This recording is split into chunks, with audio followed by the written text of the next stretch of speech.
오직 의지할 대상은 이란 제목으로 은혜를 나누겠습니다. 오직 의지할 대상은. 오늘 우리가 살펴볼 시편 20편은 다윗의 시입니다. 다윗의 시 어떻게 할 수 있느냐? 바로 여러분들이 가지고 있는 성경 1절 윗부분을 보면 이렇게 기록이 되어 있죠. 다윗의 시 인도자를 따라 부르는 노래라고 나와 있습니다. 그러니까 다윗의 시라는 거예요. 시편은 총 150편인데 이 다윗이 대부분 기록을 했습니다. 또 솔로몬이 기록한 시도 있고 시편 90편 같은 경우에는 모세의 시입니다. 모세의 시. 여러 다양한 인물들이 기록을 했지만 오늘 시편 20편은 다윗의 시임을 우리가 알 수 있죠. 그런데 오늘 말씀의 배경을 보게 되면 아마도 다윗은 환난을 당한 것만 같아요. 이 환난 속에 있었던 것만 같습니다. 왜냐하면 바로 다음과 같이 본시가 시작되고 있기 때문이죠. 자, 여러분 1절 상반절을 보면 이렇게 시작을 합니다. 시편 20편은 이렇게 시작을 하고 있어요. 환난 날에 여호와께서 내게 응답하시고 라고 시작을 합니다. 환난 날에. 따라서 다윗과 같은 위대한 하나님의 종도 저와 여러분들과 마찬가지로 환난이 있었음을 알 수 있습니다. 환난 가운데 있었다 알 수 있는 거예요. 보통의 경우 우리들은 환난이 없는 평탄한 삶을 기대하지 않습니까? 여러분, 나는 환난이 좋다 손은 들지 마세요. 저도 여러분들 환난 그렇게 좋아하지 않습니다. 썩 여러분 좋아하지 않아요. 이 자리에 나와서 예배를 드리는 분들, 또 온라인으로 영상으로 예배를 드리는 모든 분들도 환난을 그다지 좋아하지 않을 것입니다. 대부분 우리들은 환난이 없는 평탄한 삶을 기대하죠. 평탄한 삶. 뭐랄까요? 그냥 너도 나도 안정적인 삶을 원합니다. 안정적인 삶. 더욱이 코로나 상황을 거치면서 최고의 직장이 바로 공무원이 되었어요. 그리고 교사가 되었고 공기업 직원이 되어버렸습니다. 여러분, 제가 지금 말씀드리는 이 공무원, 교사, 공기업의 직원들, 한마디로 안정적인 직장이에요. 안정적인 직장이다. 그냥 뭐라 할까요? 특별한 사고만 치지 않으면 정년이 보장되는 직군이 바로 공무원들, 또 교사들, 또 공기업 직원들입니다. 요즘 직장 가운데 정년이 보장되는 직장이 어디 있단 말입니까? 없어요, 여러분. 뭐 5,6도 들어보셨죠? 사우정 들어보셨잖아요. 그리고 공무원과 교사의 경우에는 연금으로 노후까지 보장되니 많은 사람들이 실제 선호하곤 해요. 얼마나 경쟁이 치열한지 모릅니다. 공무원 시험을 앞둔 청년들이 모여있는 노량진 학원가에 가보게 되면 얼마나 청년들이 많은지 몰라요. 아마 한국에 있는 청년들이 다 모여있는 것 같아요. 이 노량진에 가보면 다들 20대, 30대 초반, 이 공무원 시험에 다 그렇게 매달리는 거예요. 그렇지만 우리네 인생은 우리의 기대와는 달리 언제나 안정적이지 않습니다. 아무리 공무원이 되고 교사가 되고 남들이 다니고 싶어하는 최고의 직장인 공기업 직원이 된다 하더라도 갑작스럽게 몰아닥치는 환난을 피해갈 길이 없어요. 피할 수가 없습니다. 마치 이번에 우리 교회에 갑작스럽게 몰아닥친 코로나 폭풍처럼 피할 수 있지 않아요. 피하고 싶지만 피할 수 없는 게 바로 우리네 인생이란 거예요. 이 환난을. 실제로 다윗처럼 하나님께 인정받았던 자라도 이 환난을 피할 수는 없습니다. 그렇다면 오늘 말씀에 나오는 다윗은 현재 어떤 종류의 환난을 만났을까요? 여러분, 어떤 종류의 환난을 만났습니까? 오늘 말씀을 보시면 바로 전쟁을 앞두게 되었습니다. 전쟁을 앞두게 되었다라는 거예요. 어떻게 알 수 있느냐? 바로 다음의 구절을 통해서 알 수 있죠. 오늘 말씀 7절입니다. 이렇게 기록이 되어 있죠. 어떤 사람은 병거, 어떤 사람은 말을 의지하나 우리는 여호와 우리 하나님의 이름을 자랑하리로다. 아멘. 대부분 우리는 전쟁을 겪지 않는 세대이기에 전쟁의 무서움에 대해서 제대로 알 수가 없어요. 전쟁 이후에 다 태어났죠, 대부분이.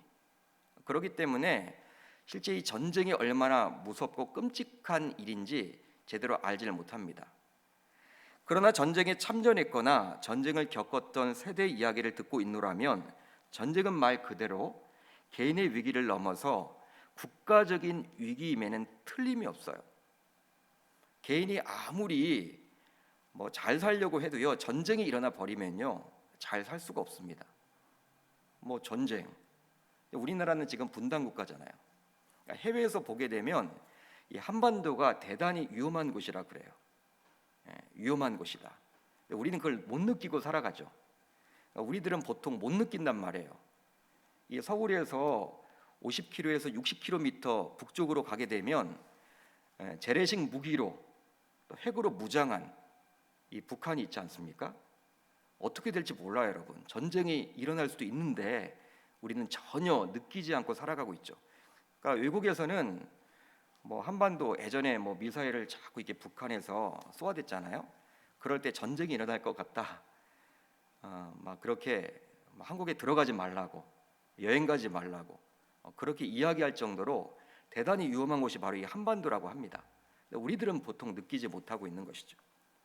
아무튼 전쟁이 오게 되면 이제 개인의 삶은 더 이상 안전을 담보할 수가 없게 되는 거예요.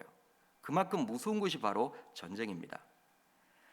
더욱이 전쟁을 앞장서서 치러야 하는 왕이라면 자신의 결정과 판단 하나로 나라가 모두 없어질 수도 있고요, 또 백성들이 모두 죽을 수도 있기에 인생의 큰 환난이라고 감히 말할 수 있겠죠. 여러분, 지도자가 된다는 것은요 좋은 일이긴 하지만 책임이 그만큼 뒤따르기 때문에 두려운 마음을 항상 갖게 되는 거예요. 여러분, 좋은 지도자라는 것은요 항상 두려워야 합니다. 힘을 가지고 있다고 해서 그 막 칼을 휘둘러서는 안 되고 항상 하나님 앞에서 두렵고 떨리는 마음으로 조심조심 어떤 정책을 피거나 판단과 결정을 내려야 하겠죠. 왕이란 말이에요, 지금 다윗은 현재. 그렇기 때문에 자신의 말 한마디, 행동 하나에 의해서 이스라엘 백성들이 모두 전멸당할 수도 있고 나라가 없어질 수도 있기 때문에 지금 대단히 두려웠겠죠. 어찌되었던 간에 인생의 큰 위기, 환난을 만났다라고 볼 수 있습니다. 다윗의 입장에서는 뭐라 할까요? 책임져야 하는 위치에 있기에 중압감이 대단했다고 볼 수 있겠죠. 중압감이 대단하다.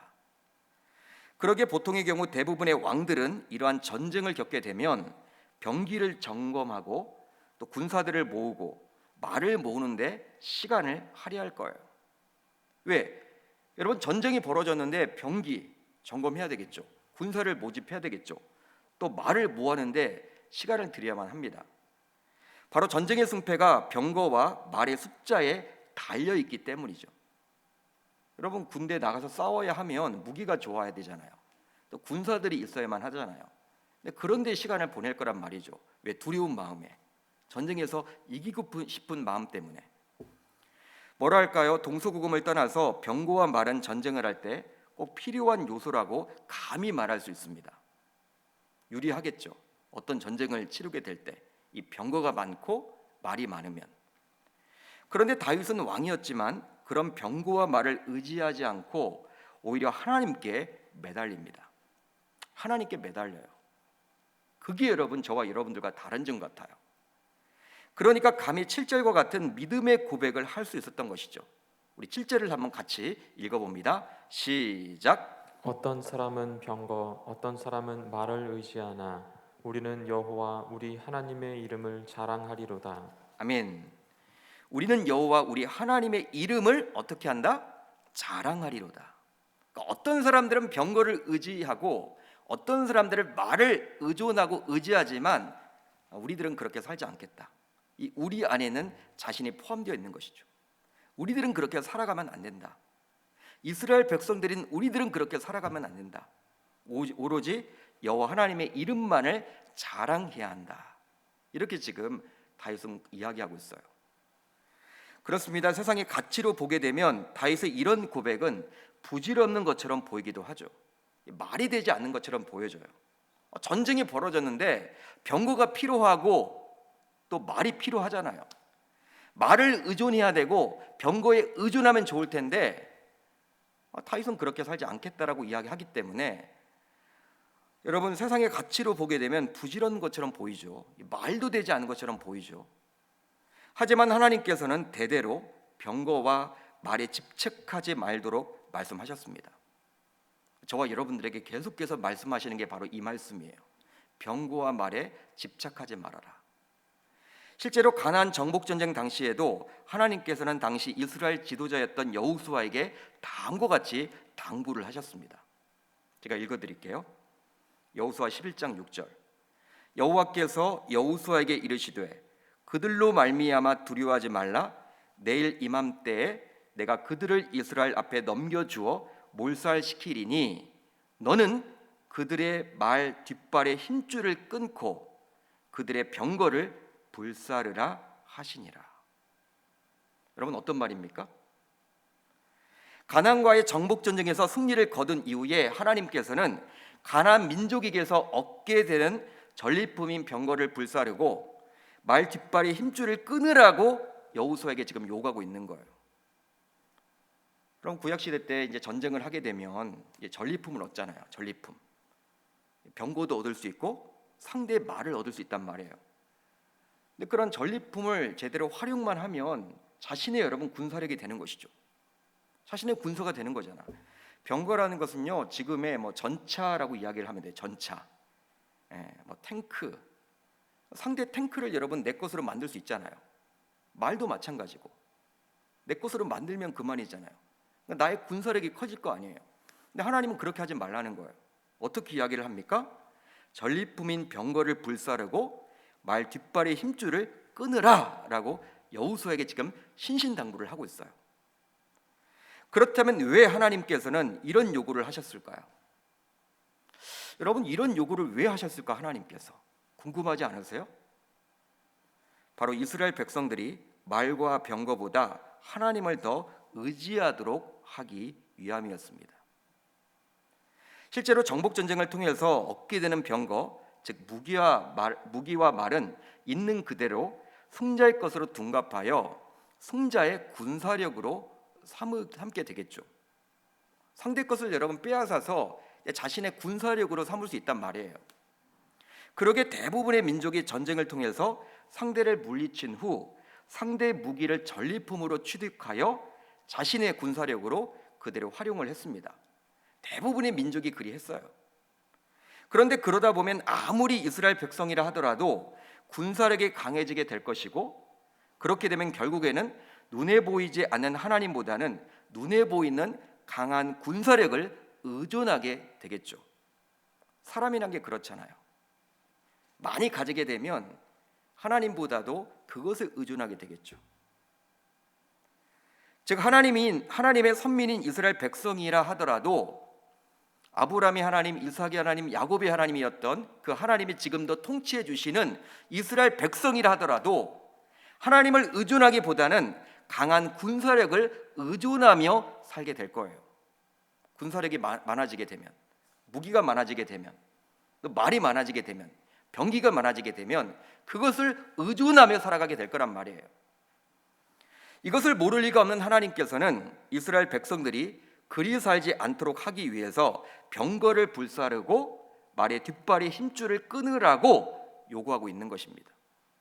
이게 중요한 거예요, 여러분. 요구한 거예요, 하나님이.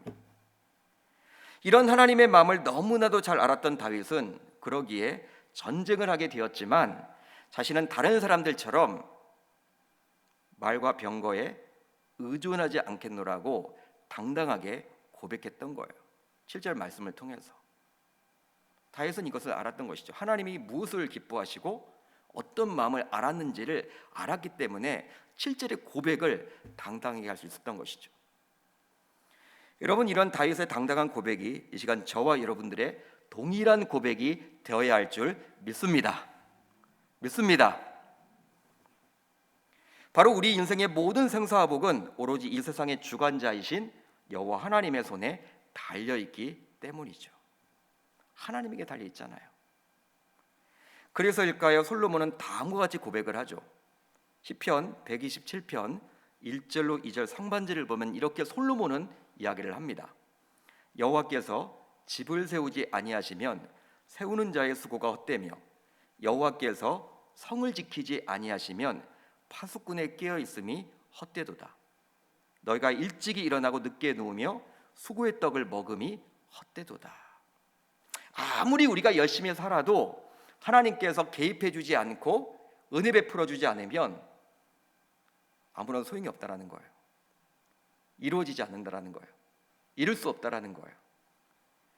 실제로 저 자신도 이번에 코로나로 어려움을 겪으면서 아무리 열심히 준비한다고 해도, 열심히 한다고 해도 하나님께서 세워주지 않으면 할 수 없는 것이 바로 이 목회이구나라고 다시금 제가 깨닫게 되었어요. 뭐 알고는 있었죠. 목회는 내 힘으로 하는 것이 아니라 누구의 힘? 하나님의 힘으로 하는 거야. 제가 알고는 있습니다. 근데 잠시 잊었는데 열심히만 하면 뭐 하나님이 은혜 주시겠지 이렇게 생각했던 것 같아요. 열심히만 달려왔던 것 같아요. 물론 하나님께 은혜도 구하곤 하지만 잊었던 것 같아요. 이번에 제가 이제 이 코로나 상황 속에서 역시 아무리 내가 준비를 하고 열심히 해도 하나님께서 세워주지 않으면 목회는 안 되는구나, 목회는 할 수 없는 거구나, 다시금 제가 깨닫게 되었다라는 거예요. 즉 금요성령 집회, 주일 설교, 신방, 행정, 각종 강의, 특세 인도, 성례 집례, 양육 훈련, 장례 인도, 결혼 주례 등등등등. 저는 코로나를 겪으면서 이 모든 것들이 하나님께서 은혜를 주실 때만 가능한 것이었구나 철저하게 다시금 깨닫게 되었어요. 뭐 안 되잖아요. 제가 할 수가 없잖아요. 예? 제가 할 수가 없게 되었잖아요. 여러분들 다 기억하시잖아요. 제가 얼마나 답답했겠습니까? 몸이라도 아프면 그거 치료한다고 거기에 집중할 텐데 아프지도 않고 갇혀 지내야만 하니 얼마나 힘들고 어렵겠습니까? 근데 하나님이 기회를 주실 때 할 수 있는 것이지 기회를 주지 않고 세워주지 않으면, 즉 은혜를 주시지 않으면 목회도 할 수 없는 거구나. 이 담임 목사라고 해서 뭐 강단에 그냥 당연하게 설 수 있는 것이 아니구나. 하나님께서 그때그때 은혜를 주셔야지만 가능한 거구나. 제가 철저하게 깨닫게 되었어요. 그러게 요즘 제가 새벽마다 개인적으로 기도하는 것이 있습니다. 바로 무엇이냐? 바로 코로나를 통해서 배우게 된 그런 깨달음을 목회를 마칠 때까지 잊지 않도록 해달라고 저는 요즘에 기도하고 있어요. 잊어서는 안 되겠죠. 큰 교훈을 얻게 되었는데. 그렇다면 여러분들은 어떠합니까? 우리 모두 자신의 생사복이 하나님께 달려있노라고 잘 알면서도 안타깝게도 실제 삶에서는 하나님보다는 말과 병거를 더 의존할 때가 있지 않습니까? 여러분들은 어떠세요? 저처럼 병거와 말에 의존하지 않고 오로지 하나님께만 의존하고 살아가십니까? 여러분들은 과연 어떻게 살아가십니까? 우린 잘 알고 있죠. 말과 병거에 의존하기보다는 하나님께 의존해야 된다는 걸 알아요. 알지만 삶의 그러한 속에서 들어가 보면 실제 그렇게 살아내지 못하는 것이 바로 저와 여러분들의 모습 아닌가요? 참 안타깝죠. 그렇다면 본문에 나온 말과 병거는 무엇을 의미하는 것일까요? 어떻게 여러분 이 말과 병거를 2021년도를 살아가는 지금의 그러한 말로 표현할 수가 있을까요? 지금 전쟁을 하진 않잖아요. 이 말과 병거를 어떻게 이야기하면 좋을까요? 바로 하나님을 1순위로 밀어내는, 즉 자신이 든든하게 믿고 있는 것들을 말하는 거예요. 이 말씀에 나와 있는 말과 병거는 다른 것이 아니라 하나님을 2순위로 밀어내는, 즉 자신이 든든하게 믿고 서 있는 것을 말하는 거예요. 자신이 의존하고 있는 거. 하나님이 1순위가 되어야 하는데 이것 때문에 2순위로 밀려나는 거. 그것이 바로 21세기 2021년도를 살고 있는 저와 여러분들에게 있어서 말과 병거라는 사실이에요. 쉽게 말하면 우리가 의지하고 의존하는, 즉 눈에 보이는 것들을 말하는 거예요. 한마디로 돈, 명예, 권력 등을 말하는 것이겠죠. 돈, 명예, 권력이다. 실제 세상은 돈, 명예, 권력을 자랑합니다. 얼마나 자랑하는지 몰라요. 이 돈, 명예, 권력을. 그리고 돈, 명예, 권력을 따라가요. 세상이 다 따라갑니다. 돈의 논리로, 명예의 논리로, 권력의 논리로. 그 가운데서도 돈의 논리 다 따라가요. 이번에 제3기 신도시로 광명 시흥 지역이 지정되었지 않습니까? 뭐 다 알고 있잖아요. 그 이후 사람들의 마음에 분노를 일으킨 한 가지 이슈가 생겼어요.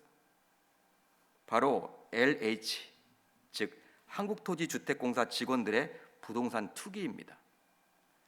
개발 정보를 미리 빼내어서 시세 차익을 거두고자 은행빚까지 얻어서 농지를 구입했다고 하지 않습니까? 이렇듯 세상은 돈을 따라가는 거예요. 하지 말아야 되겠죠. 그걸 모르는 사람은 어디 있겠습니까? 그 직원이라면 똑똑할 텐데.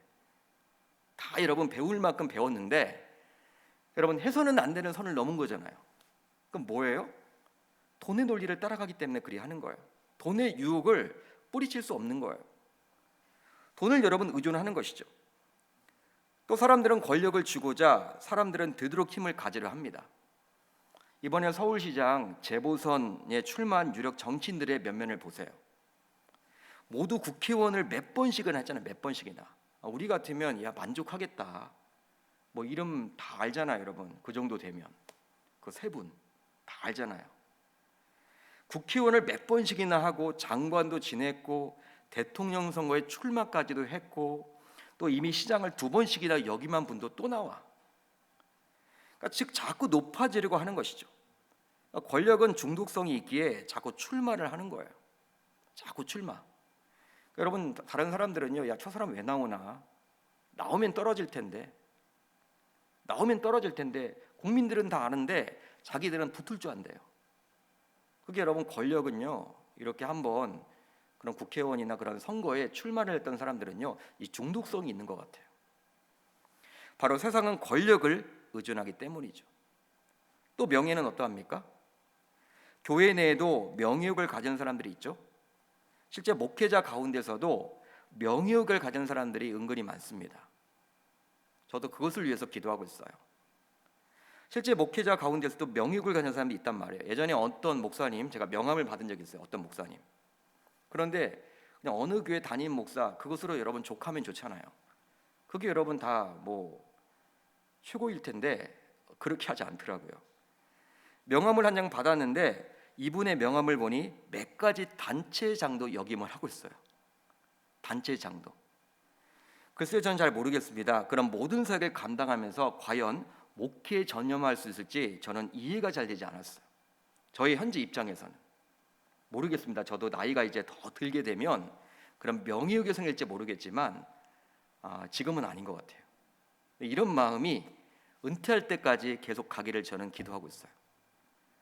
또 몇몇 성도들은 장로, 안수집사, 권사가 되어야 하는 이유가 바로 세상에 뭔가 내세우려 하기 위해서예요.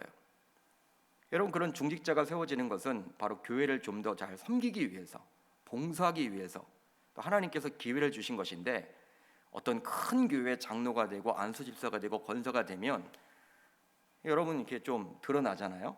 이런 것들 때문에 이름을 내기 위해서 또 교회를 활용하는 분들도 은근히 있다는 사실이죠. 이렇듯 세상은 명예를 추구합니다. 그렇습니다.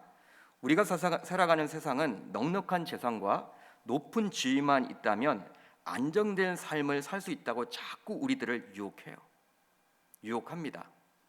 하지만 그와 같은 것들이 우리의 삶을 안전하게 보장해 주지는 않는다라는 거예요. 바로 우리의 진정한 도움은 여호와 하나님께만 있기 때문입니다. 여러분 믿으시면 아멘. 믿으시면 아멘. 그러기에 예수 그리스도를 하나님으로 믿는 신자라면 돈, 명예, 권력을 믿고 의지하는 세상 속에서 오로지 하나님만을 믿고 의지하는 삶을 살아내야 할 줄 믿습니다. 믿습니다.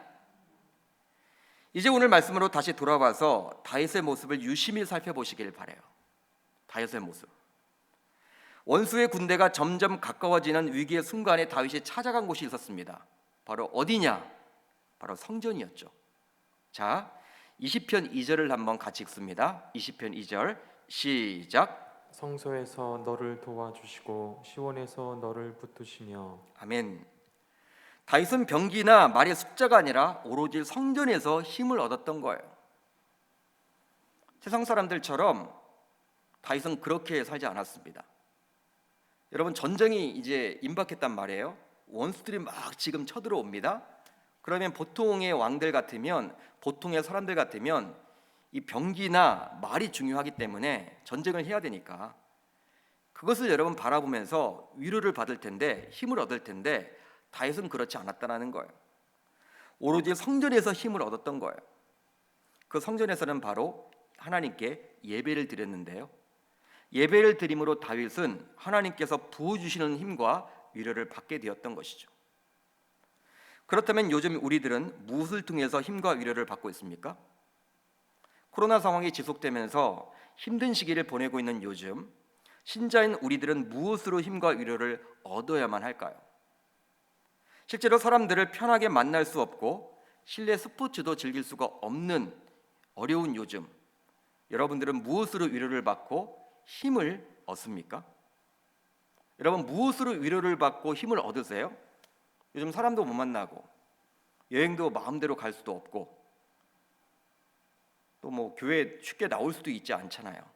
이런 상황 가운데 무엇으로 힘을 얻고 위로를 받고 있습니까?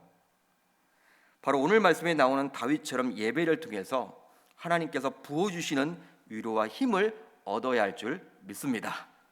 믿습니다. 그러기에 우리는 힘들수록 하나님을 더 찾아야만 하는 거예요. 어떤 분들은요, 힘들다라고 해서 막 영적인 것들을 이제 포기하려고 하는 분들이 있는데, 힘들수록 더 하나님을 찾으셔야 하는 거예요. 힘들수록 하나님을 찾으셔야 하는 거예요. 그게 답입니다, 여러분. 힘들다고 하나님을 찾는 것을 포기해서는 아니 되는 거예요. 실제 코로나로 인해서 성전에 나오기가 쉽지 않은 형편이라면 여러분들이 계신 곳을 성전으로 만들어서 더욱더 하나님께 가까이 다가가셔야만 합니다. 여러분들이 계신 곳이 성전이란 말이에요. 성전으로 만들 수 있기를 바라요. 교회에 나올 수 없다면. 지금 말씀을 묵상하는 시간도 개인적으로 더 많이 확보하시고 기도하는 시간도 개인적으로 가져야만 하겠죠.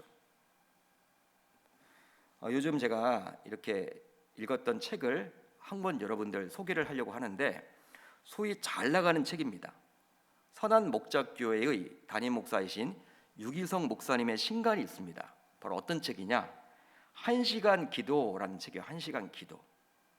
1시간 기도. 어떤 의미인지 여러분 알겠죠? 제목에서.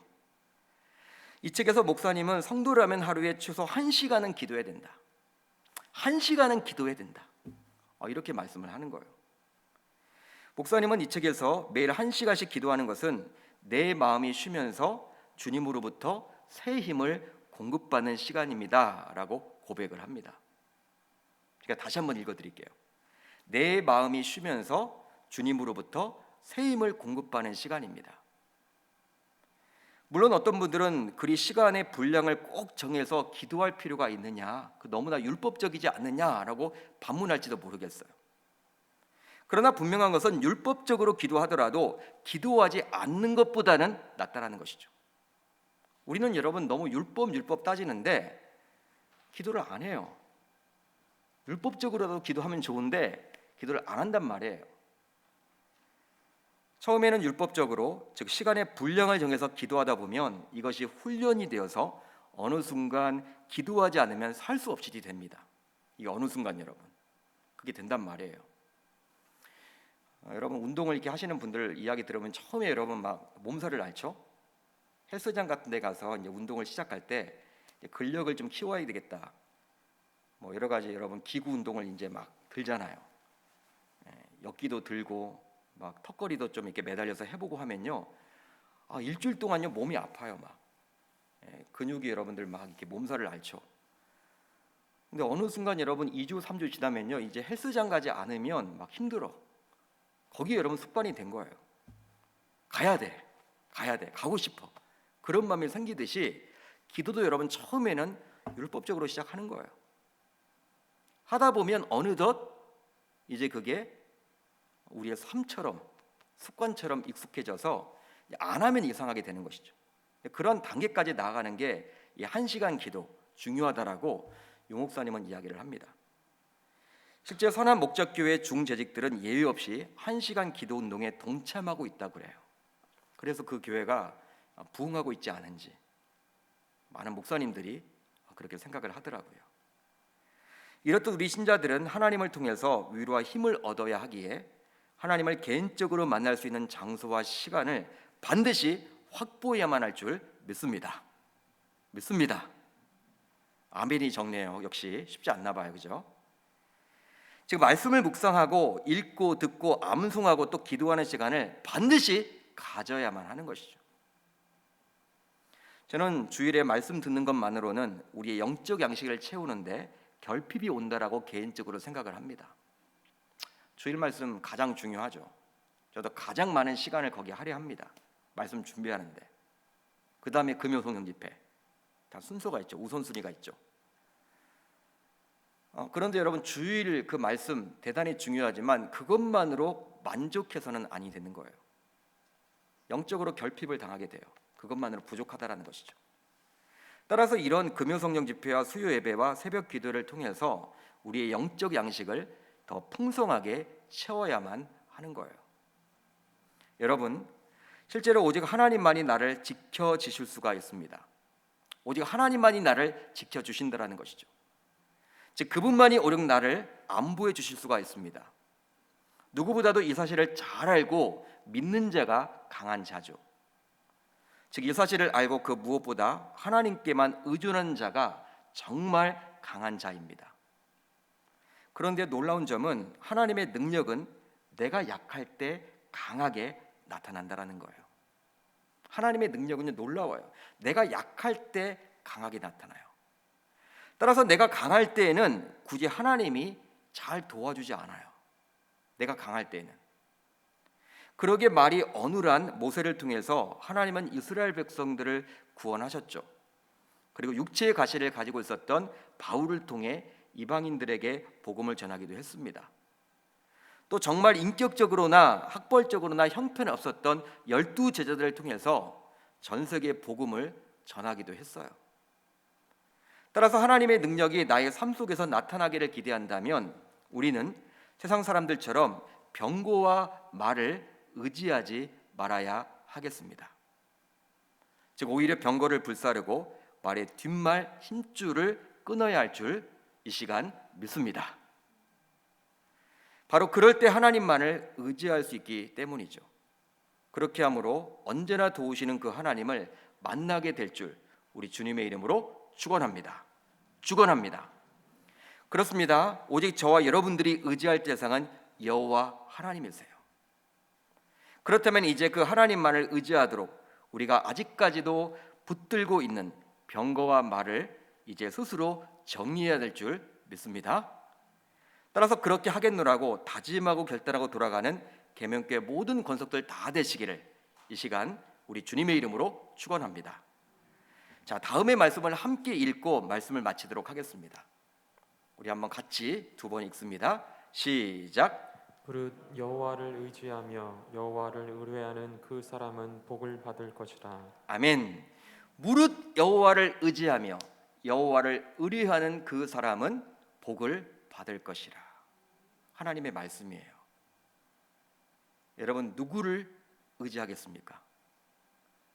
누구를 여러분 의존의 대상으로 삼으실래요? 병거입니까?